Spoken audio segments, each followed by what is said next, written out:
যোৱা বছৰটোত নিবনুৱা লোকৰ বাবে বা লৰা ছোৱালীৰ বাবে স্বচ্ছতা এক নতুন বাতৰি আছিলে। বৰ্তমানলৈকে আমাৰ ৰাজ্যত আমি 1,24,680টা নিযুক্তি এটাও হাইকোৰ্ট কেছ নোহোৱাকৈ দিবৰ বাবে সক্ষম হৈছো। Assam government has no litigation in High Court. Appointmentor ক্ষেত্ৰত কোনো ধৰণৰ litigation নাই আৰু ই অসমৰ প্ৰশাসনিক বুৰঞ্জীৰ বাবে এটা নতুন ঘটনা।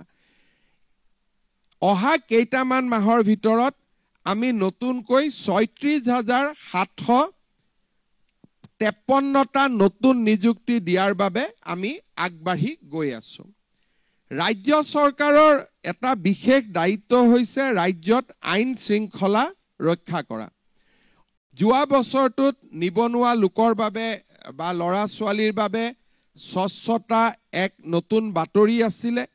বৰ্তমানলৈকে আমাৰ ৰাজ্যত আমি 1,24,680টা নিযুক্তি এটাও হাইকোৰ্ট কেছ নোহোৱাকৈ দিবৰ বাবে সক্ষম হৈছো।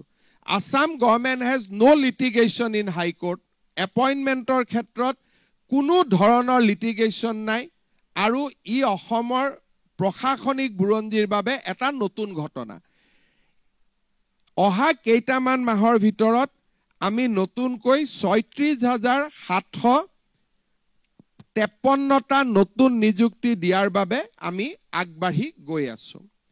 ৰাজ্য চৰকাৰৰ এটা বিশেষ দায়িত্ব হৈছে ৰাজ্যত আইন শৃংখলা ৰক্ষা কৰা।